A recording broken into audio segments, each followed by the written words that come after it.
네, 뉴스특보로 전해드리고 있습니다. 12.3 비상계엄 관련 내란 외환 사건을 수사하는 조은석 특별검사팀이 잠시 뒤 윤석열 전 대통령을 2차 소환 조사할 예정입니다. 서영주 전 더불어민주당 상근 부대변인, 김동원 국민의힘 대변인과 함께 이야기 나눠보겠습니다. 어서 오십시오. 안녕하세요. 9시니까 지금 예상 시간이 30분 정도밖에 남지 않았는데 앞서 윤 전 대통령 측이 10분에서 20분 늦을 수도 있다. 그러니까 지각을 예고했는데 어제도 특검모 브리핑 내용을 들어보면 특검 측에 직접 얘기한 건 아니고 언론 보도를 통해 1, 20분 늦을 수 있다. 이렇게 알려졌다고 하더라고요. 네, 참 그 첫 출석부터 볼썽사나운 거를 계속 연출하고 있는데 본인의 특검 수사에 도움이 될지 모르겠어요. 사실상 상식적으로 혐의를 가지고 중대 혐의를 가지고 조사받는 피의자가 따지고 보면은 수사하는 검찰 쪽에 그렇게 밉보이는 행위들을 한 것들이 도움이 될까요? 사실 회사가 면접을 보는 면접자한테 9시까지 오세요 했더니 제가 사정이 있어서 10시까지 갑니다. 그러면 점수를 어떻게 줄까요? 그래서 두 번째 2차 면접을 하는데 9시까지 오세요 이번엔 그랬더니 지각할 것 같습니다. 이해해 주십시오. 안 되잖아요. 그러니까 계속해서 윤석열 측에서는 그 상식에 벗어나는 행동들을 하기 때문에 저는 특검 조사를 자포자기했다. 더 이상 법적으로 대응할 게 없고 어떤 이런 소소한 아주 유치한 어떤 기싸움을 통해서 본인을 지지하는 그 아크로비스타 앞에서 태극기를 흔드는 몇몇의 지지자에게 내가 그래도 특검한테 들이대고 있다. 어떤 이 정도의 메시지를 남기기 위해서 정말 불리한 형국들을 계속 보이고 있는데 여전히 비상식적이고 불성실하다. 라고 국민들은 생각할 것 같습니다.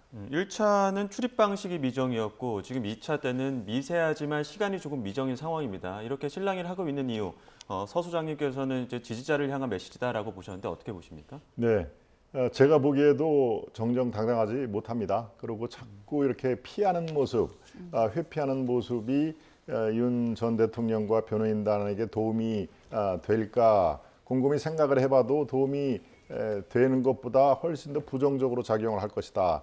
한 가지 제가 윤 전 대통령께 부탁을 드리고 싶은 것은 자꾸 이렇게 당당하지 못한 모습 이런 것들이 국민들에게 우호적으로 보이느냐 그렇지 않습니다. 국민들이 점점 이렇게 회피하는 모습 속에서 오히려 더 스트레스를 받고 자꾸 특혜 모습이 앞으로는 없어야 됩니다. 자꾸 저렇게 10분, 20분 예컨대요.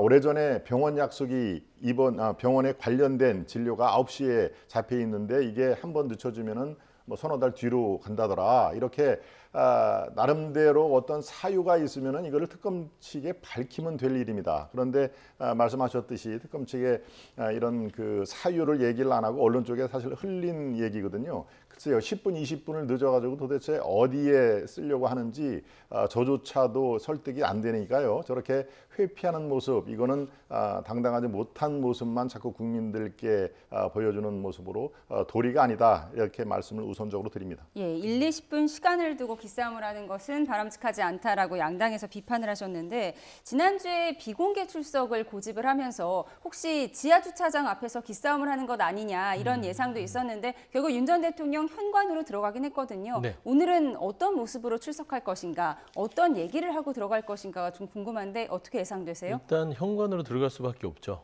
불강력적이잖아요. 본인이 할 수 있는 게 없습니다. 피의자예요. 중대 범죄를 저지른 피의자가 어떤 주장을 할 수 있겠습니까? 저는 논외의 말씀을 많이 드렸지만 저는 파면당한 대통령에 대해서는 경호법을 즉시로 개정해서 경호원들을 다 철수시켜야 됩니다. 지금 경호원들이 한 40여 명이 붙어 있거든요. 그러니까 이 경호를 40명이가 받다 보면 아직도 여전히 본인이 현직 대통령인 줄 알고 있고 본인의 어떤 잘못들을 못 깨달을 가능성이 큽니다. 그래서 외적 환경을 바꿔야만 이 윤석열 이 피의자, 개인 피의자예요. 따지고 보면. 우리가 호칭을 전직 대통령이라고 붙여주는 것뿐이지 피의자 A입니다. 피의자 A가 국가의 경호원 40명이 둘러싸여 있으니까 마치 나는 특별한 대우를 받아야 되라고 생각할 수 있거든요. 그래서 저는 국회가 이 방송을 본다면 즉시라도 입법을 통해서 이 재판 과정과 검찰 특검 수사 과정에서 경호를 받지 못하도록 입법을 즉시로 추진해서 통과시키는 게 우선적인 것 같고요. 2차 소환에서는 이제 어떻게 할 방법이 없으니까요. 사실상 현관으로 얼른 내려서 후딱 들어갈 것 같다. 예. 예. 지난번에 윤 전 대통령 아무런 답변 없이 들어갔었고 직후에 이제 윤 전 대통령 측에서 특검 비판하는 성명 입장을 냈는데 그렇습니다. 이번에 혹시 직접 메시지를 낼 가능성도 있다 보십니까? 일단 1차 소환이 6월 28일입니다. 딱 일주일 시간이 흘렀는데요. 그 사이에 특검 관련해서는 많은 그 참고인 또는 직접 그 당사자들의 소환 조사가 있었습니다. 그러니까 윤 전 대통령과 그 변호인단 쪽에서는 이 수사가 상당 부분 진행이 된 상태이기 때문에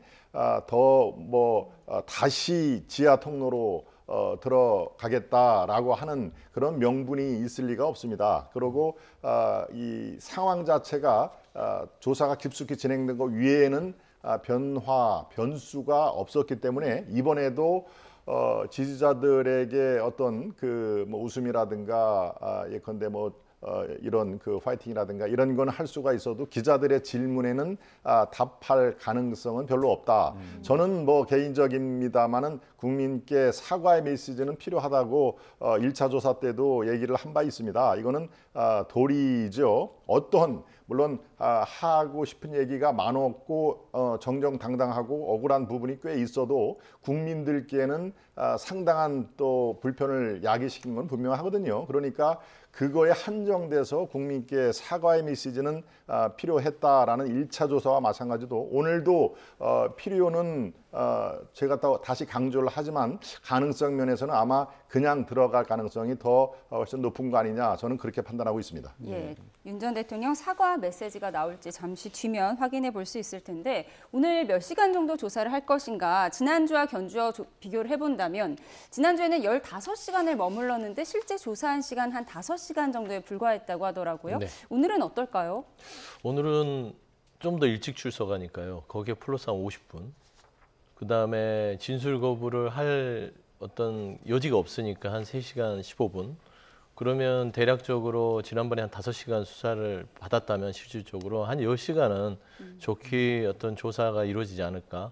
그리고 본인들이 윤석열 측에서 계속해서 이제 그 소환 기일에 대한 그 연장을 요구했잖아요.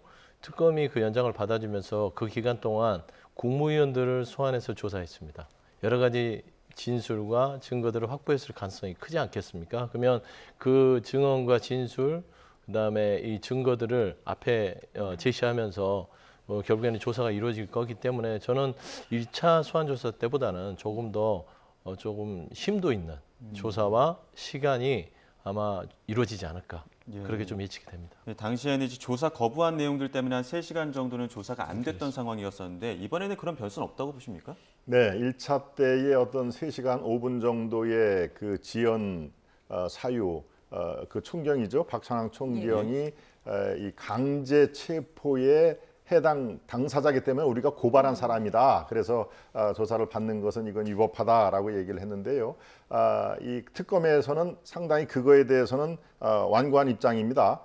이거는 그렇지 않다라고 오히려 그 강제 체포 한남동 관저 때에 해당된 경찰 3명을 오히려 더 보강을 했죠. 상당히 아주 완강한 그런 자세이기 때문에 그런 일을 또다시 변호인단이 윤 전 대통령님께 이렇게 이 건의를 해서 똑같은 일이 반복된다. 그럴 가능성은 별로 없어 보인다 하는 그 얘기입니다. 이게 수사가 오전 9시부터 시작이 돼서 저녁 9시까지 일단 그렇게 돼 있습니다. 9시를 넘기는 수사에 대해서는 이 동의를 받아야 되거든요. 그런데 이제 동의를 해주지 않을 또 명분이 없는 상황이니까 아마 자정전에 끝날 것이다라고 지금 자막이 나옵니다만은 저도 그렇게 생각을 할 걸로 보입니다. 그리고 이미 관련된 조사와 수사 이거는 국무위원들 경호처 이 방대하게 조사가 이루어졌거든요. 예. 그러니까 그거에 대한 확인 과정이기 때문에 바로 또 3차 소환이 있다라는 것은 아마 특검에서 상정을 안 할 것입니다. 그러니까 시간을 오늘은 더 집중적으로 할애를 해서 더 고강도로 수사를 하고 그 다음에 무슨 뭐 구속영장을 신청을 한다거나 그 다음 단계로 넘어가기 위해서 특검은 오늘 조사에 상당한 그 진력을 쏟을 것이다. 물론 반대로 변호인단은 그거에 대한 또 반대편에서 이 법리 논쟁은 계속 이어질 상황입니다만은 아무튼 1차보다는 오늘 2차 조사가 훨씬 더 불꽃 튀는 그런 신경전을 넘어서 이 불법 여부를 둘러싼 법리 논쟁은 더 뜨거울 전망이다. 저는 이렇게 보고 있습니다. 예, 저희가 화면으로는 이 시각 윤 전 대통령 사저 아크로비스타의 화면을 보여드리고 있습니다. 사실 아크로비스타에서 특검 사무실이 있는 서울고검까지는 너무나 가까워서 잠시 후면 출발을 할 것으로 보이는데요. 지난 1차 조사 때 윤 전 대통령이 수사를 거부한 이유가 경찰이자 자신에게 가해를 한 박창환 총경에게는 수사를 받을 수 없다. 이 부분이었거든요. 이 부분에 있어서 어제 특검부가 브리핑을 했는데 조사를 또 거부하면 대안이 있냐 기자들이 이렇게 물어봤더니 시간이 길어지면서 기록 파악도 어느 정도 이루어지고 있는 상황이다. 내일 조사 상황을 보고 결정하겠다. 이렇게 얘기를 했거든요. 오늘 뭐 다른 상황이 없는데 만약 박창환 총경이 또 수사관으로 나선다면 윤 전 대통령 반응 어떨 걸로 예상되세요? 박창환 총경의 수사의 권한은요, 그 윤석열 측에서 주장할 만큼의 사실관계 부합되지 않습니다. 그러니까 전혀 틀린 허위 사실을 그 윤석열 측 변호인 측이 여론전을 했죠. 박창환 총경은 그 체포 당시에 직접적인 관계도 없을 뿐더러 특검법에 경찰에 대해서 특검이 지정을 하면 수사권을 갖게 됩니다. 그러면 똑같은 검사의 위치를 갖게 되는 것이죠. 그리고 사실상 경찰한테 수사 못 받을 게 뭡니까? 본인은 특별한 검사 출신 대통령이라서 그런가요? 우리 일반인들 경찰에서 수사 더 많이 받아요. 그렇지 않아요? 경찰이 수사할 수 있고 수사 잘할 수 있고 그러면은 여기에 대해서 어깃장을 놓듯이 시간을 지연시키기 위해서 한 행위들인데 사실 윤석열 전 대통령이 특검이었다면 그 피의자가 그런 주장을 하면 바로 긴급 체포했을 겁니다. 그래도 조은석 특검은 그래도 저는 여지를 좀 주지 않았냐 봐서 저는 이번에는 박창환 총경이 수사를 하는 부분에 있어서도 사실관계를 파악했고 혐의 부분에 있어서는 체포영장 저지 부분, 증거인멸 부분에 있어서 아마 그분이 담당하는 것 같아서요. 일단은 오늘은 거부할 어떤 명분도 없을 것이다. 그렇게 보입니다. 그 서 소장님 말씀하신 것처럼 윤 전 대통령 측의 변호인단이 그 여론전했던 부분, 이 부분 이제 특검팀은 수사 방해로 보고 전담 경찰관까지 파견받아갖고 수사하고 있지 않습니까? 그렇습니다. 이 부분 좀 압박이 되지는 않을까요? 그렇습니다. 초강수를 둔 것이죠.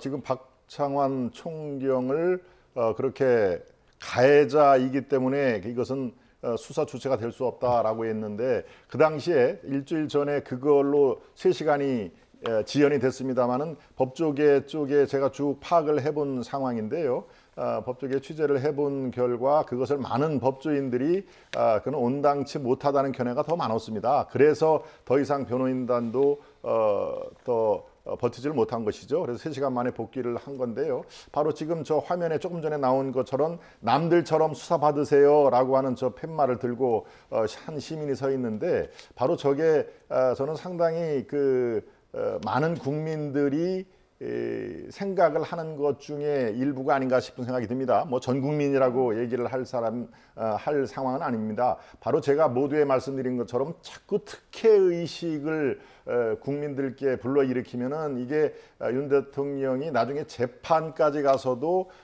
이거는 불리한 요소로 작용을 한다라는 것이 많은 법조인들의 견해고 저도 상당 부분 동의를 하고 있습니다. 그러니까 이 총경 조사 이거는 이번에 또다시 그런 일은 이루어지지는 않을 걸로 저는 전망이 되고요. 이 특검 측에서 초강수를 둔 이유가 있습니다. 이게 이번에 저렇게 한두 시간 늦는 거, 10분, 20분 늦는 거 이런 것들이 다 해서 이번이 마지막 기회다라는 그 뉘앙스를 메시지를 냈습니다. 즉 이번에 또다시 파행으로 자꾸 몰라가면은 이제 법원에서 영장을 발부할 것이다라는 얘기까지 특검부가 얘기를 했거든요. 이건 뭡니까? 체포영장, 이른바 강제 수사를 할 수밖에 없다. 이런 식으로 특검부가 특검을 대신해서 얘기를 할 정도의 초강수를 두고 있으니까요. 아마 윤 전 대통령 변호인단도 이것을 고려를 할 것입니다. 그래서 오늘 지난번 1차처럼 몇 시간이 지연되거나 국민들께 파행의 어떤 그 빌미를 주는 일은 아마 없을 걸로 저는 그렇게 전망을 하고 있습니다. 근데 좀 살짝 제가 얘기를 할 수 있으면 윤석열 전 변호인 측의 주장들, 박창환 총경이 가해자다. 근데 우리가 상식적으로 범죄자에게 가해자는 누구예요? 자기 범죄자를 잡으려는 사람이 가해자로 보일 거 아닙니까? 그러면 수사관이거나 경찰이 가능성이 커서 본인들 스스로 범죄자임을 자인하는 꼴이에요. 그래서 저는 이제 특검이 그 변호인들의 허위 사실에 대해서 수사 방해로 수사를 의뢰하겠다고 할 정도로 초관수를 뒀으니까요. 저 오늘은 조금은 1차 소환 조사는 다르게 순한양 모드로 저는 조사를 받을 수밖에 없지 않을까 생각합니다. 예, 지금 보여드린 화면은 이 시각 서울고등검찰청 특검 사무실이 있는 서울고검의 모습을 보여드리고 있습니다. 지금 시각은 8시 45분이고요. 예정된 소환 시간은 9시입니다. 잠시 뒤면 윤 전 대통령이 사저를 출발할 것으로 보이는데요. 네, 잠시 뒤에 서울고검의 모습과 아크로비스타의 모습을 동시에 보여드리도록 하겠습니다.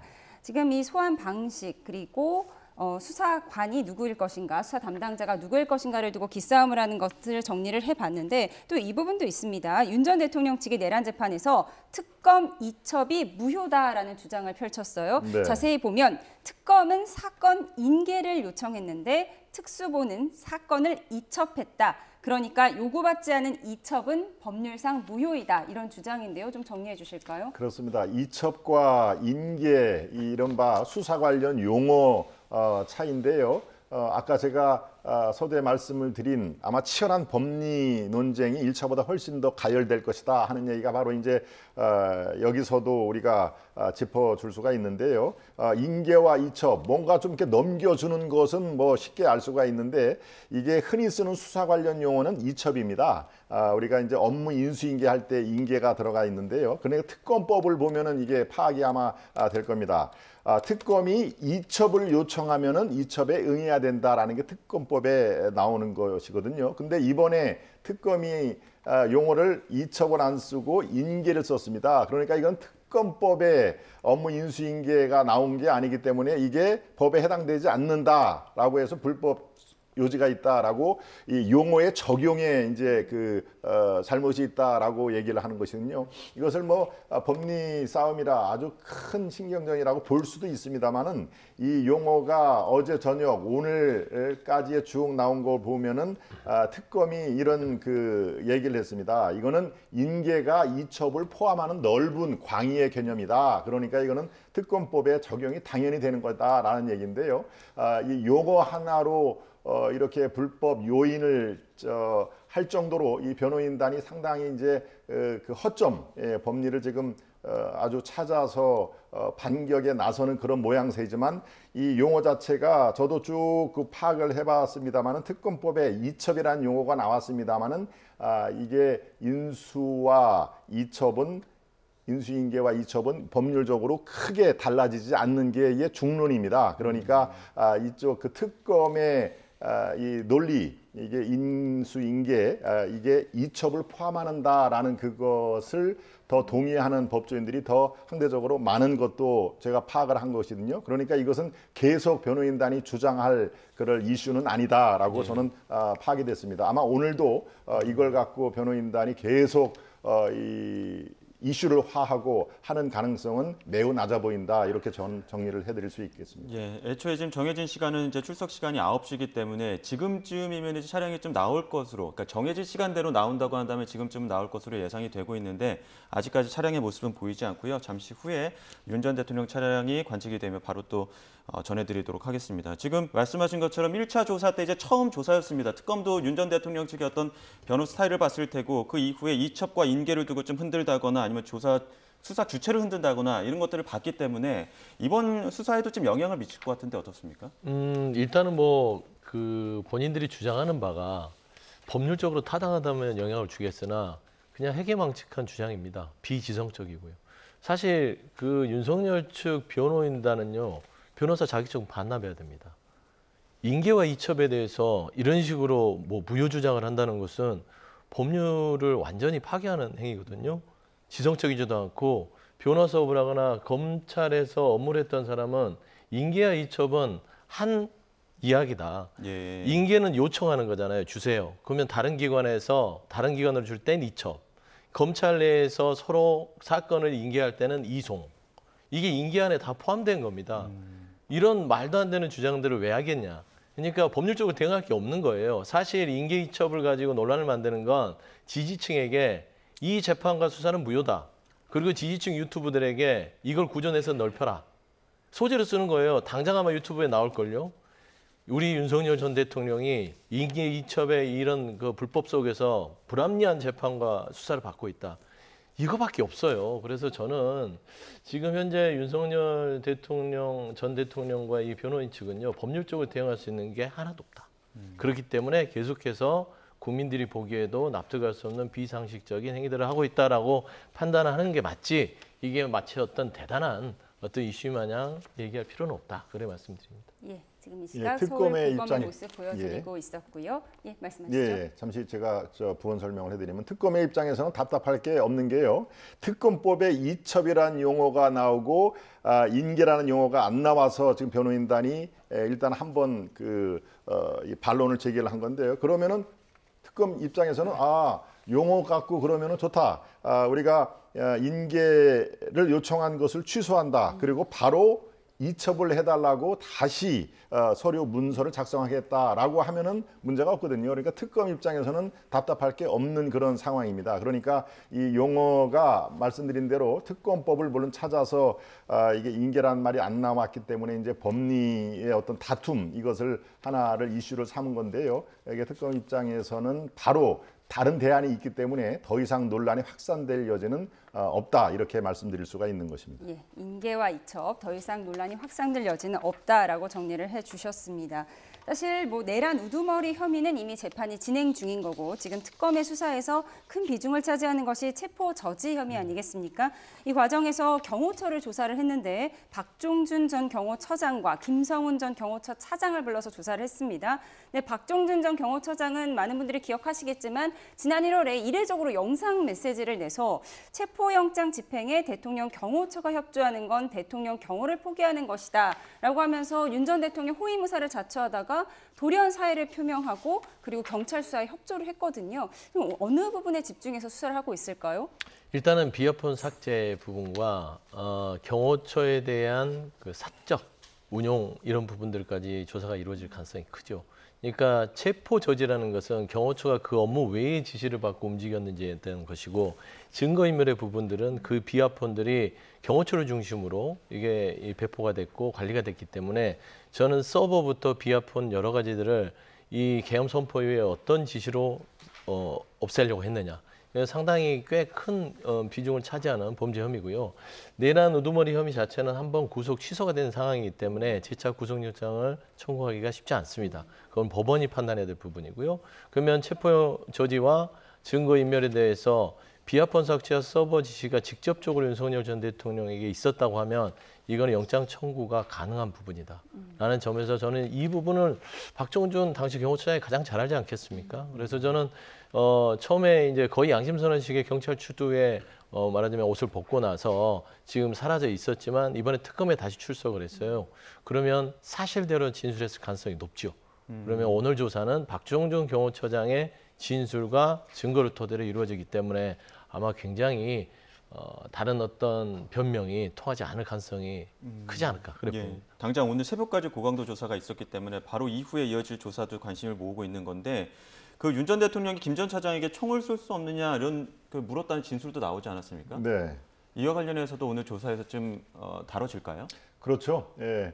이게 마지막까지 이 경호를 한 것은 이제 김성훈 경호처 차장 아니겠습니까? 예. 그러니까 이 박종준 경호처장은 중간에 사직을 했죠. 옷을 벗고 그 이후에 실무적으로는 계속 김 차장이 경호를 하고 경호처를 진두지휘를 한 상황인데요. 총을 쏠 수는 없느냐라고 하는 그런 진술을 확보했다. 글쎄요. 저는 일단 이것은 조금 시간을 두고 실제로 저런 얘기를 했는지 이른바 이 진위 여부가 굉장히 중요한 사안입니다. 지금 이 경호처에 여차하면은 당신들 총 다 지급이 돼 있지, 총을 쓸 수도 있지라고 실제로 얘기를 했으면은 이거는 여러 가지 제목이 이 얽히고 설키고 하는 상황이니까요. 이것을 예. 우리가 완전히 그 진실이라고 규정을 하고 여기에 대한 파장을 생각을 하기에는 매우 이거 신중하게 다뤄야 된다. 그래서 이런 진술이 어느 대목에서 누구에게 나왔는지 이것부터 이제 파악이 될 건데 아마 오늘도 이 사안에 대해서 집중적으로 논의는 수사가 될 겁니다. 그러니까 이거에 대해서 예 그렇습니다라고 쉽게 얘기를 할 것 같지는 않은데요. 김 전 차장 입장에서는 되도록이면은 윤 전 대통령을 아직도 자기 살려고 윤 대통령을 중간에 버리는 그런 그 상황보다도 끝까지 같이 가서 물론 뭐 그거가 유죄 판결에 큰 영향을 미치느냐 이거는 별도의 문제입니다만은 이 총 문제는 바로 외환 문제와 같이 이거는 정말 아주 굉장히 중요한 사안이기 때문에 오늘 이거에 대해서도 집중 조사는 당연히 이루어질 걸로 저는 판단하고 있습니다. 예, 말씀하신 것처럼 김성훈 전 경호처 차장은 윤 전 대통령 구속 당시에도 서울구치소에서도 경호를 담당하기도 했었잖아요. 박종준 전 경호처장이 사직한 후에 이 경호처 내부에 분열이 있는 것 아니냐, 강경파와 온건파 사이에 분열이 있는 것 아니냐 이런 분석도 있었고요. 그런데 얼마 전 진술을 보면 김성훈 경호처 차장이 책임자는 박종준 경호처장이었다. 그러니까 책임은 이제 상관에게 있었다. 이렇게 책임을 좀 피하는 듯한 진술을 했다고 알려지고 있어요. 네. 김성훈 경호처장 같은 경우는 확신범 같아요. 이미 이제 본인이 돌이킬 수 없는 강을 건넜다. 저는 그렇게 생각이 되고요. 예. 사실상 김성훈 처장이 박종준 경호차장 상급자에게 책임을 떠넘기는 건 본인이 살기 위해서 또 진술을 이어가기 때문에 저는 그런 부분에 있어서 잠시만요. 네네. 지금 아크로비스타 지하 주차장에서 카니발 차량이 잇따라 나오는 것 같은데요. 윤 전 대통령 차량인지 여부는 좀 확인이 필요할 것 같은데 같은 차량이 잇따라 나오는 걸로 봐서 윤 전 대통령 차량으로 추정이 됩니다. 네, 지금 주변이 좀 소란스러워지는 부분들도 있는 것 같은데요. 윤 전 대통령 차량과 경호 차량이 이 시각 아크로비스타 윤 전 대통령 사저를 나와서 서울고검으로 향하는 모습 저희가 보여드리고 있습니다. 예, 지금 시각이 8시 56분을 지나고 있습니다. 소환 예정 시간이 9시니까요. 시간에 얼맞게 도착을 할 것 같습니다. 지금 사저인 아크로비스타를 출발을 해서 서울고검으로 향하고 있고요. 워낙 가깝기 때문에 뭐 5분 안에 도착을 할 것으로 보입니다. 그렇습니다. 3분 걸리더군요. 3분. 예, 지금 예. 한 블럭 차이니까요. 네. 네, 예. 지금 아크로비스타 앞에는 지지자와 또 시위자 동시에 보이고 있습니다. 예. 한 2, 3분 거리이기 때문에 잠시 후에 서울 고검 앞으로 또 윤 전 대통령 차량과 경호 차량이 모습을 드러낼 것으로 보이는데요. 이 시각 서울 고검 앞에 있는 법원 그 앞에 그 삼거리 모습인데 아직까지는 윤 전 대통령 차량이 보이지는 않고 있습니다. 하지만 잠시 뒤에 1, 2분 내에는 윤 전 대통령 차량과 경호청 차량이 지금 보시는 화면 앞으로 모습을 드러낼 것으로 보입니다. 네, 지금 서울 고검 앞 법원 삼거리 근처에 윤석열 전 대통령의 지지자들이 일부 모여 있고요. 태극기와 성조기를 흔드는 모습을 보여드리고 있습니다. 윤석열 전 대통령 1차 조사 때처럼 고검 현관으로 출석할 것으로 예상되는데요. 지금 아크로비스타에서 이쪽 서울 고검으로 향하고 있습니다. 내란 특검은 윤 전 대통령에게 현관으로 공개 출석하는 것이 원칙이다. 어제 재확인한 바가 있고요. 지금 현재 고검의 지하 주차장은 폐쇄 조치된 상태입니다. 비공개 출석을 선제 차단했다는 분석이 나오고 있습니다. 지금 현재 서울고검은 청사 출입구 일부도 폐쇄가 되어 있고요. 네, 지금 모습이 보이고 있습니다. 네, 윤 전 대통령 차량과 경호 차량이 지금 서울고검 앞으로 이동하고 있는 모습 저희가 보여드리고 있고요. 좌우로는 성조기와 태극기를 흔들고 있는 지지자들의 집회도 이어지고 있습니다. 윤 전 대통령 차량 천천히 이동하고 있는데요. 과연 또 윤 전 대통령 앞서 재판 때도 그렇고 지금 출석할 때도 그렇고 지지자들을 향해서는 일부 제스처를 좀 보인다거나 좀 메시지를 내는 듯한 모습들도 일부 있었습니다. 그래서 과연 지금 지지자들을 지나가면서도 어떤 모습을 보일지도 좀 주목을 받긴 했었습니다만 아무런 변동 없이 변수 없이 지금 서울고검 정문으로 들어가고 있는 모습 보여드리고 있습니다. 네, 당초 10분에서 20분 늦을 수도 있다 이렇게 지각을 예고하기도 했는데 정확히 지금 9시 정각에 서울고검에 도착을 했습니다. 네, 청사 주변이 굉장히 분주했고요. 또 취재진들도 많이 나와 있습니다.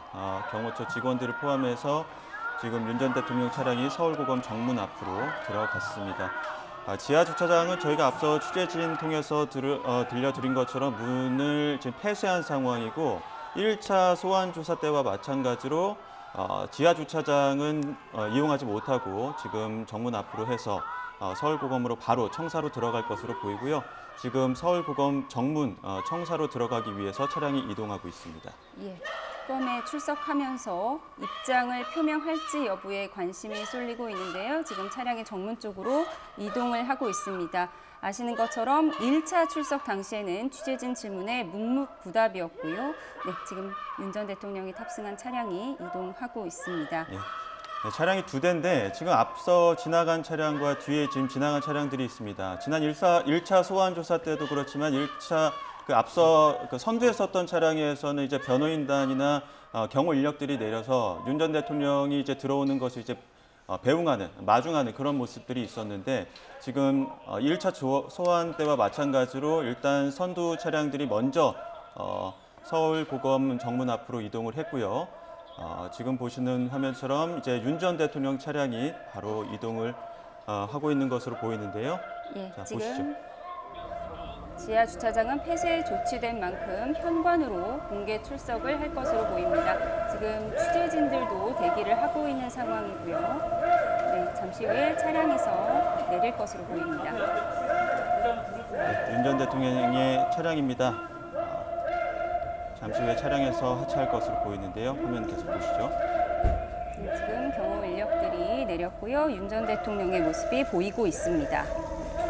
네, 평상시와 국민들에게 사과나 붉은 혐의에 대해 넥타이를 설명하실 입고 말씀 없으십니까? 어떤 대답을 할지 들어보겠습니다. 거부하시는 건가요? 사후 계엄성 포문 관여 안 하셨습니까? 윤 전 대통령 지난 1차 소환 때와 마찬가지로 묵묵부답으로 이 시각 서울고등검찰청에 들어갔습니다. 애초에 한 20분 정도는 늦을 수도 있다. 언론을 통해서 이야기가 나오기도 했습니다만 9시 1분입니다. 9시 정각에 맞춰서 윤 전 대통령 특검이 통보한 시간에 맞춰서 지금 국민들에게 서울고검으로 사과나 입장하고 혐의에 대해 있는 윤 설명하실 전 말씀 대통령이죠. 없으십니까? 변호인단도 뒤에 이어서 사후 들어가고 계엄성 있는 많이 안 모습도 보여드리고 있습니다. 이렇게 정각에 도착할 수 있을 거면서 그리고 이렇게 도착할 국민들에게 거였으면서 왜 1, 혐의에 20분 대해서 늦겠다 설명하실 이런 말씀 예고를 했을까요? 제가 앞서 말씀드렸잖아요. 지지자들에게 메시지를 주기 위한 겁니다. 단순하게. 본인이 그 늦게 출석하면 출석할수록 특검 수사에 불리하게 작용하는 걸 그 누구보다도 알 거예요. 사실상 법조문에는 없지만 괘씸죄가 무서운 거거든요. 근데 자꾸 이 조사받는 피해자가 이런 식으로 기싸움을 벌이면 좋을 게 없죠. 그래서 저는 그런 메시지는 공식적으로 안 던지고 언론을 통해서 던진 것은 사실상 지지층들에게 내가 기죽지 않고 잘 싸우고 있다라는 메시지를 던지는 거라는 게 오늘 드러난 것이고요. 바짝 저번 1차 조사 때 이 소환 때보다는 긴장한 모습을 좀 볼 수 있고요. 제가 앞서 얘기했듯이 어떤 발언도 하지 않을 것이다. 얼른 내려서 후딱 들어갈 것이다 했는데 아무 말도 없이 예. 황급히 들어갔습니다. 예. 그래서 저는 아마 지금 현재 특검의 수사가 얼마만큼 무르익었는지 본인도 특검을 해봐서 알 거예요. 그리고 이제 머지않았구나. 나에게 이제 영장 청구가 떨어지고 다시 한 120일 만에 재수감될 수도 있겠다는 여러 가지 두려움이 저 가슴 마음속에 있을 수 있는 상황 같아서요.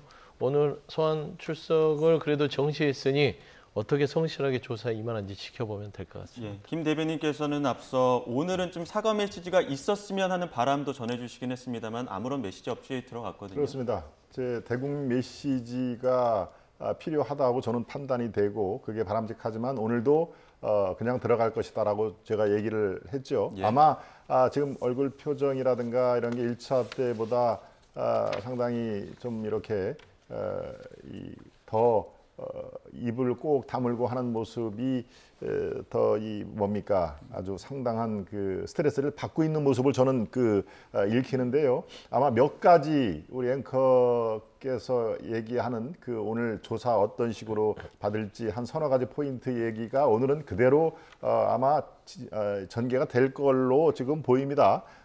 그런데 글쎄요. 10분, 20분 늦는다. 이른바 지각을 예고를 하는 게 특검과 이렇게 싸우고 있다. 이게 가능한가요? 이거는 뭔가 좀 잘못 짚은 내용이죠. 그러니까 뭔가 특검과 싸우려면 더 정교한, 더 면밀한 법리 싸움으로 특검이 이거는 우리가 잘못 생각했습니다. 이거는 변호인단 얘기가 맞습니다. 라고 하는 그런 것들이 있어야 국민들께서 그래도 격려를 하지 않겠습니까? 그런데 이 10분, 20분 늦는 걸로 특검과의 기싸움 그리고 이렇게 싸우고 있다. 이것은 잘못 짚은 그런 사안이다라는 그런 얘기인데요. 아마 명분이 당연히 없기 때문에 제가 말씀드린 대로 지각 대신에 정각 출석을 할 것이다. 이런 게 그대로 맞았지 않습니까? 아마 오늘 이 조사의 전개 과정도 서너 가지 앞서 말씀드린 대로 그대로 전개가 될 가능성이 매우 높다. 저는 이렇게 판단하고 있습니다. 예, 윤 전 대통령 다소 굳은 표정으로 평소와 비슷한 붉은 넥타이와 곤색 양복을 입고 서울고검에 조금 전에 출석을 했습니다. 기자들의 질문에 아무런 대답도 하지 않았고요. 배보윤, 김홍일 변호사 등 이제 변호인단도 잇따라 들어가는 모습까지 반복해서 보여드리고 있습니다. 수사 상황을 또 짚어보도록 하겠습니다. 그동안 일주일 동안 참 많은 수사가 이루어지고 있었는데 주목해볼 부분이 국무위원들을 잇따라 소환했는데 비상계엄 전 국무회의에 참석하지 않은 국무위원들이 많이 조사를 받았거든요. 네. 어느 부분을 조사하고 있을까요? 일단 불법계엄 당시 당일날 국무회의 소집 건 연락을 누구에게 받았는지 불참한 사유들 그리고 불참을 했다 하더라도 그 국무회의 사후에 아마 국무위원들에게 여러 가지 정보들이 갔을 가능성이 높죠. 그러면 참석한 그 국무위원들은 현장 상황에 대한 그 본인들의 어떤 입장, 어떤 행위를 했었고 당시에 윤석열 전 대통령이 어떤 행동들로 지시를 내렸는지를 물어볼 것이고 불참한 국무위원 자체는 사실상 전체 국무회의 열렸을 때의 상황들과 그 이후 사후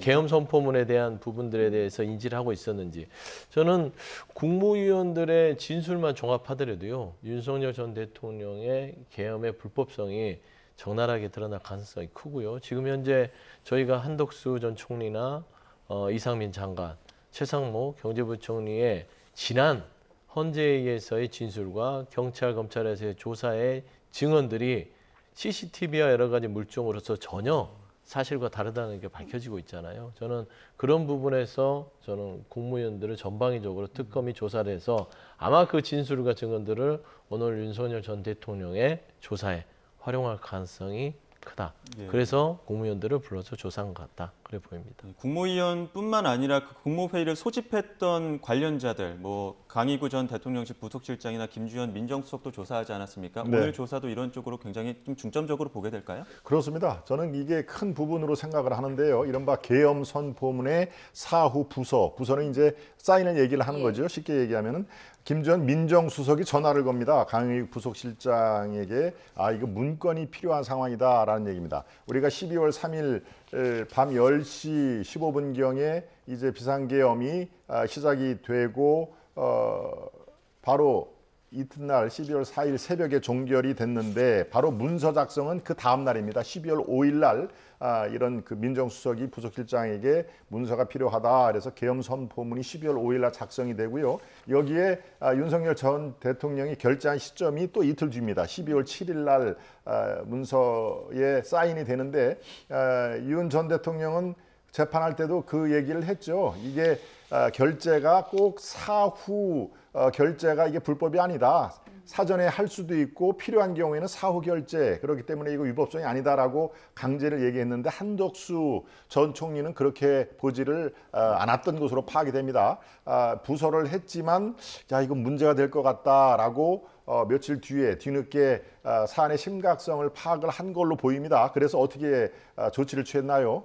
이 문서를 폐기하는 게 좋겠다라고 얘기를 합니다. 그래서 이 자체가 지금 한덕수 전 총리를 비롯해서 국무위원들이 바로 이 지금 계엄의 어떤 가담자 또는 방조자라는 게 지금 여기에 사전 국무회의에 참석하지 않은 국무위원들도 다 하나씩 부른 게 바로 그런 이유거든요. 바로 이런 사안을 면밀하게 따져보겠다라고 사전 국무회의, 그다음에 사후 국무회의를 퍼즐을 이렇게 맞추면은 국무회의를 통해서 윤 전 대통령과 한덕수 총리가 어떤 행보를 보였는지가 드러나지 않겠습니까? 그러니까 여기에 특검은 상당 부분 시간을 할애할 것이다 이렇게 전망이 되고 있습니다. 예, 그러니까 국무위원들과 당시 대통령실 참모들을 조사하는 것은 두 분 말씀해 주신 것처럼 비상계엄 전후로 열린 국무회의 상황을 재구성해 보려고 하는 것인데 지금 좀 애매해요. 국무위원들이 계엄 심의권을 침해당한 피해자인지 아니면 피의자인지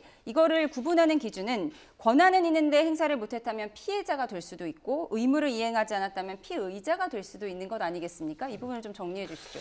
양쪽에 그 중간에 서 있는 것 같다라고 지금 앵커께서 얘기한 거잖아요. 이거는 이제 특검이 판단하는 문제죠. 그러니까 불참을 했던 부분들은 대부분 본인의 권한 자체를 행사할 만한 행위를 하지 않았기 때문에 그 침해를 당했다고 보긴 힘들어서 일단은 불참자들의 조사는 피의자보다는 참고인 조사의 가능성이 크고요. 이상민, 한덕수, 최상목 뭐 등등 조금 적극적으로 가담하신 분들은 이 부분에 있어서는 그 내란의 동조 아니면 더 나아가서 주요 임무 종사자까지 갈 수 있어서 그거는 권한 침해 피의자라고 볼 수는 없을 것 같아요. 예를 들면 반대를 적극적으로 했거나 이거는 안 된다라고 했을 때 그게 묵살당해서 불법계엄에 이르러서 국무위원으로서의 어떤 자격이 박탈되거나 더 이상 국무위원의 행동을 할 수 없는 상황까지 초래됐다면 이건 본인이 권리를 침해당한 피해자가 될 수 있겠죠. 저는 그래서 지금 윤석열 정부의 당시에 국무위원들이 참석을 했든 불참을 했던 간에 특검이 그거는 구분을 할 것이고 지금 현재에 있어서는 눈에 띄는 앞서 얘기했던 한덕수, 최상목, 이상민, 김용현은 이미 구속돼 있기 때문에 이분들에 있어서는 당연히 그 특검에서의 내란 혐의에 대한 피의자로 전환이 될 것 같고 나머지들은 그런 데서 피해자로 뭐 적시는 해주지는 않을 것 같습니다. 예.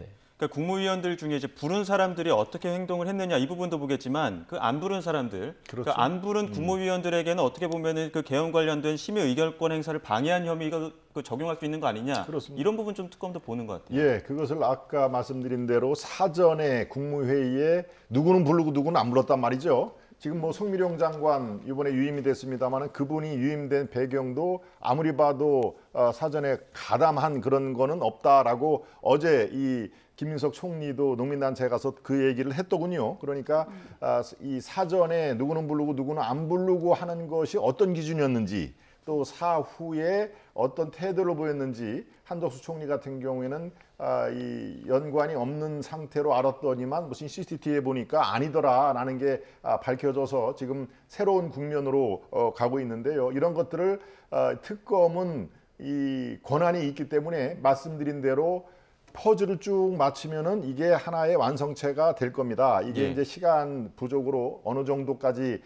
이 실체 파악을 빨리 할 것인가 이게 이제 관건이 되는데요. 바로 그런 의미에서 억울한 면이 있는 분들은 이제 그야말로 이제 조사를 더 이상 안 할 테고요.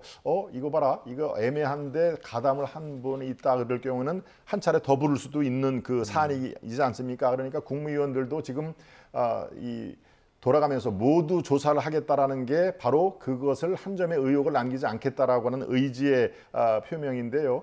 여기와 더해서 국무위원회 연락을 준 뭡니까 강의구 실장이라든가 이분들이 과연 어떤 식으로 조사에 응할지 이걸 구체적으로 이제 사안에 더 피할 수 있는 구멍이 없다라고 할 때는 그 당시에 지금 밝혀지지 않은 문서라든가 이런 것들이 또 새롭게 등장할 수가 있거든요. 왜냐하면 연락책이었기 때문에 그러니까 이런 것들을 아마 심도 있는 조사를 특검은 당연히 할 것이다. 그래서 새로운 지금까지 나오지 않는 이 팩트라든가 문서 이런 것들이 저는 나올 수 있는 가능성도 열려 있다 이렇게 판단하고 있습니다. 예, 그러니까 말씀하신 것처럼 비상계엄 전에 있었던 국무회의를 재구성해서 퍼즐을 맞추는 작업을 지금 특검이 하고 있는데 계엄이 해제된 후에 안가회동에 대해서도 주목하고 있잖아요. 네네. 안가회동이 매우 중요한 시점인 것 같아요. 12월 4일 안가 모임인데 왜 그 모임을 했을까? 아니면 법적 대응을 하려고 단순히 모였을까? 그 뒤로 이제 그 사후에 계엄 선포문을 작성하는 게 맞겠다라는 법적 판단이 거기에서 이루어질 가능성이 크고요. 4일, 그 다음에 5일, 7일까지 12월 4, 5, 7이 계엄 선포문에 최종 윤석열 전 대통령이 결재하는 과정이었습니다. 저는 그 일부였을 거라고 봐요. 그리고 12월 4일 날 또 어떤 게 논의가 됐었을까요? 저는 사실 법률 대응 예에도 그 법제처장, 행안부 장관, 그다음에 법무부 장관, 그다음 법률비서관 이렇게 있었잖아요. 대통령까지. 민정수석도 있었죠. 민정수석은 연말 모임의 성격이었다 성격이었다고 얘기했죠. 하는데 그러면은 이게 사실상 계엄 이후에 그냥 법률적으로만 대응하려고 했을까라는 의문이 생깁니다. 그래서 저는 이런 부분에서 특검이 또 어떤 모의를 했었는지에 대해서 사실관계를 파악해야 돼요. 차라리 처음부터 이 모임 자체가 법률 대응을 위한 대통령실의 법률 어떤 자문 역할을 하는 모임이었다. 근데 단순한 연말 모임이었다. 그 난리를 펴놓고 연말 모임의 성격이라는 게 납득이 안 되잖아요. 그렇지 않을까요? 그러면 저는 여기에서 그 이상의 그 정도의 비상식적인 해명을 할 정도면 그 이상의 숨기고 싶은 어떤 은밀한 또 논의가 있지 않았을까. 제 개인적인 추측이지만 비상계엄 이후에 2차의 시도 자체도 여기서 논의됐을 가능성이 저는 배제할 수 없다라는 점에서 지금 조은석 특검이 출범부터 얘기했던 사초를 쓰는 심정으로 수사를 하겠다고 했거든요. 예. 지금 현재 하나도 빠짐없이 모든 것을 역사에 기록하는 심정으로 하기 때문에 아마 12월 4일 안가 모임도 아주 집중적으로 파헤칠 가능성이 높을 것 같습니다. 최근에 이상민 전 장관에 대한 좀 새로운 의혹들이나 정황들도 좀 나오고 있기 때문에 특히나 또 안가 회동에 또 참여한 인물이지 않습니까? 그렇습니다. 이 회동에 대한 조사를 통해 좀 새로운 내용이 나오게 될까요? 예, 나올 수도 있을 가능성이 저는 상당 부분 있다고 생각을 합니다. 말씀드렸다시피 지금 조사받는 과정에서 지금까지 수사라든가 재판 과정에서 안 나온 그런 경우가 있는 게 이른바 이 게임 이론의 그 범죄자 이론이 있거든요. 예. 그러니까 똑같이 아무도 이 사안에 대해서 얘기를 안 할 경우에는 이게 묻히지만 지금 어차피 재판이 불가피하고 구속이 불가피한 상황인 경우에는 바로 이 범죄자들의 서로 떠밀기, 야 이거는 내가 먼저 얘기를 해서 감경을 받는 게 낫겠다, 이런 죄수의 이런 그 반전 이론이 있습니다. 그러니까 그런 것들이 여기에서 안 나오리란 보장이 없습니다. 왜냐하면 특검이 이게 흐지부지하고 끝날 사안이 아니지 않습니까? 더더군다나 세 개의 특검이 거의 서로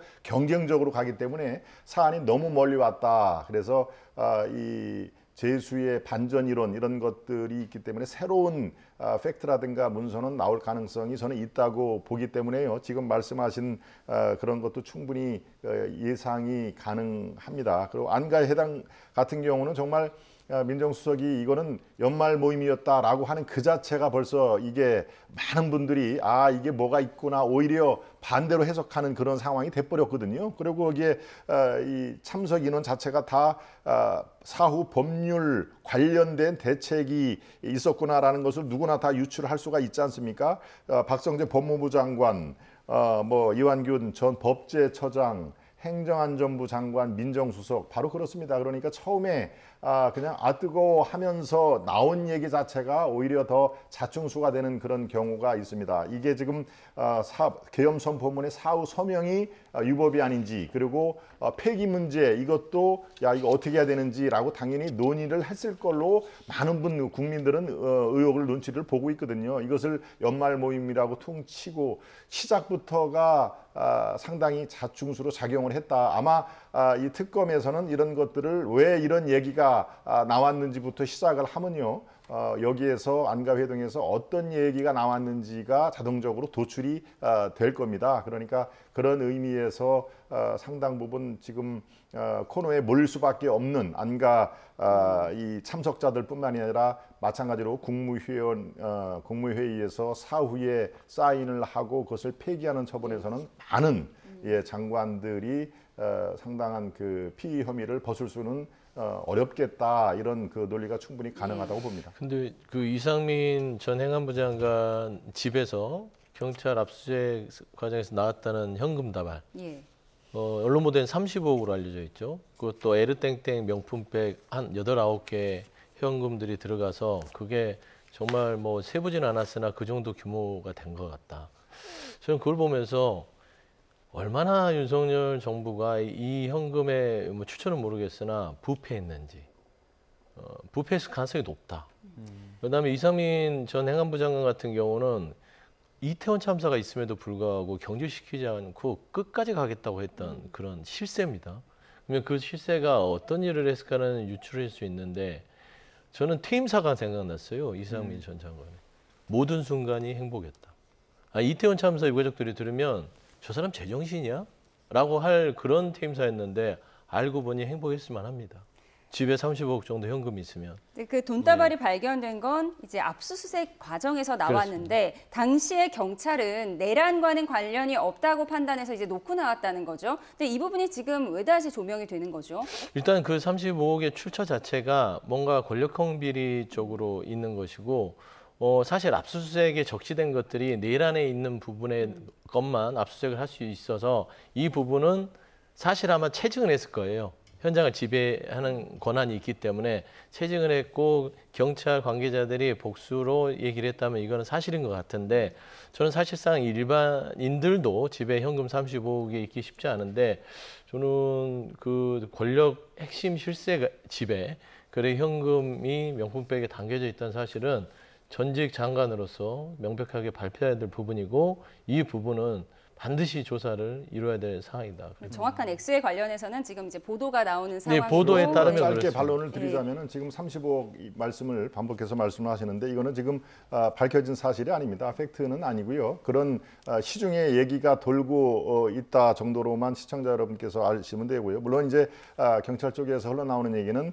우리가 압수를 하지는 못했지만 이 법령에 따라서 사진은 찍어놓은 게 있다까지 얘기가 나오는데 이게 뭐 35억인지 이거는 이 밝혀진 바가 없다는 말씀을 다시 한번 강조를 드리고요. 이상민 장관 얘기는 비상시에 쓰려고 수백만 원 정도였다까지는 본인 입에서 나온 얘기니까요. 이것은 실제로 이 수십억이 이게 금고에서 나왔는지 이거는 조금 며칠 더 기다려서 팩트를 아시고 국민 여러분께서 이해를 해주시면 되겠습니다. 제가 시중에서 떠도는 얘기는 아니고요. 언론 보도에 따르면 그렇다는 말씀을 예. 다시 정정드립니다. 30억 설이죠. 설 언론에도 30억이 나왔다는 얘기는 보도를 본 적은 없습니다. 개수기가 없으니까 30억이라고 예, 하겠어요. 그러니까 보도는 눈 대중을 하는 나왔는데 거죠. 아직 수사기관에서 확인해준 내용은 아니다 정도로 정리를 하겠습니다. 예, 자 계엄 선포문 그 사후 서명 관련된 이야기를 조금 해보겠습니다. 지금 앞서 좀 여러 차례 이야기를 했습니다만 윤 전 대통령이 이 서명을 또 했고 결재한 내용들이 한 전 총리의 요청으로 폐기된 과정들, 이 과정들과 관련해서 윤 전 대통령의 어떤 그 국무회의라든지 선포문 작성과 관련해서 좀 절차적인 하자가 있는 것 아니냐 이런 부분 오늘 좀 특검이 들여다보는 거 아닙니까? 그렇습니다. 예. 대통령으로서의 어떤 그 폐기에 실질적으로 관여를 했는지 물론 폐기가 현재까지는 한덕수 전 총리가 이거 나중에 문제가 될 것 같으니까 폐기하는 게 좋겠다까지는 지금 얘기가 팩트로 드러나 있습니다만은 여기에 대통령이 거들었는지 즉 관여를 했는지 그리고 위법 사항은 없는지 사후에 그 문서를 만들어서 거기에 부서 즉 사인을 한 것이 윤 전 대통령 측은 이거는 충분히 그를 사후에 결재 이거는 어느 이 업무에도 다 적용이 된다. 이 비상계엄 관련 문건에도 마찬가지로 선포문에도 이거 적용이 된다. 그거를 위법으로 몰고 가서는 안 된다라고 얘기를 합니다만은 이거는 변호인단의 어떤 그 주장 법리고 이것을 내란 혐의로 지금 특검이 출범이 된 상황에서 특검은 아마 다른 방식으로 접근을 할 가능성이 있습니다. 이른바 한덕수 총리가 위법 여부를 당연히 본인이 그냥 느낌으로 그 폐기하는 게 낫겠다 이렇게 얘기했을까요? 아마 들여다봤을 것입니다. 이게 충분히 법조인들한테 이렇게 돼서 이게 부서를 했는데 이게 문제가 없을 게 나라고 분명히 사후에 당연히 알아봤겠죠. 이거 위험합니다라고 했던 걸로 저는 이해를 하는데 그럴 경우에는 바로 이게 한 전 총리를 넘어서 윤 전 대통령이 어디까지 폐기에 관여를 하고 사후에 문서 작성까지 강우구 부속실장이 혼자서 이거를 만들 생각을 하진 않았을 거 아닙니까? 바로 부속실의 성격상 그 위에 선이 있을 것이다라는 게 아마 특검은 그런 인식하에 강도 높은 조사를 이루어질 것입니다. 그러니까 김주현 전 민정수석이 강희구 전 실장에게 비상계엄 관련 문서가 있는지 질문을 했다 이렇게 그렇죠. 알려지고 있어요. 그런데 네. 대통령의 핵심 참모 아니겠습니까? 그러니까 수시로 어떤 의견 조안이라든가 이런 거를 했겠죠. 그러니까 저는 이 모든 것이 다 윤 전 대통령의 화살을 특검이 화살을 다 그쪽으로 쏘려고 저렇게 무리한 그런 조사를 할 걸로 생각은 안 합니다만은 이 법에 어차피 지금 비상계엄이 적법한 절차가 아니라는 것은 만천하에 드러난 이상 이게 어느 선에서 위법이 결정이 되는지 이거는 특검에서 가장 중요하게 볼 수 있는 그런 사안이 아니겠습니까? 그러니까 이미 한 전 총리를 넘어서 위법 사안이 어디에서 지시가 내렸는지 과연 정말로 민정수석이 서류 작성을 실장한테 지시를 한 건지 민정수석은 또 오다를 받은 건지 이런 것들이 제가 수사관이라면 조사관이라면 그것은 당연히 묻고 아까 얘기한 퍼즐 맞추기의 하나의 당연히 그 핵심 퍼즐 중에 하나 아닌가 그런 식으로 아마 윤 전 대통령은 이렇게 몰아가기 해서 결과적으로는 위법이지요라는 그런 상황에서 영장 청구를 할 가능성은 현재로서는 매우 높아 보인다 이렇게 저는 추정을 하고 있습니다. 예. 자, 지금 그 말씀하신 것처럼 오늘 그 사후 서명 이 부분과 관련해서 윤 전 대통령은 직접 서명했다는 진술을 지금 확보를 한 것으로 알려지고 있고 지금 행정적 서류였다 이렇게 좀 얘기한 것 같아요. 네. 그거 관련해서도 오늘 좀 조사가 있을까요? 일단 뭐 본인이 그걸 인지를 하지 않고 행정적 서류라서 아주 관행적으로 결제했다 그렇게 빠져나가려고 하는 것 같아요. 예. 지난 헌재에서도 그랬었고 지금 형사재판도 그런 식으로 임하는 것 같은데요. 사실 12월 4일부터 일지를 보면 윤석열 전 대통령이 12월 7일 날 결제 과정까지 몰랐을 리가 없잖아요. 그 과정을 쭉 같이 지켜보고 그 결과지가 올라와서 결제를 했다면 그건 본인이 주도해서 그 절차상에 함께 부서와 서명 결제를 한 거라서 저는 이 부분에 대해서는 변명의 여지가 없다고 보고요. 이 부분은 어떤 전체의 큰 내란 우두머리 혐의에 대한 일부분의 혐의일 것이다. 예. 사실은 그 12월 4일 날 안가회동에 있어서 무슨 얘기가 오가고 그 이후에 어떻게 또 대처를 하려고 했는지 그런 부분이 추가로 드러났을 때 내란 우두머리 혐의 지난 구속영장 플러스 범죄 혐의가 추가가 된다면 둘 다 구속영장 청구가 가능하기 때문에 저는 특검에서 그런 부분까지 세심하게 들여다볼 것 같습니다. 예. 알겠습니다. 내란 특검의 윤 전 대통령 2차 소환 조사 조금 전 9시부터 시작이 됐고요. 두 분과 체포저지 혐의와 국무회의 재구성에 대한 이야기 자세하게 나눠봤습니다. 지금까지 서용주 전 민주당 상근부 대변인, 김동원 국민의힘 대변인과 함께 나눠봤습니다. 고맙습니다.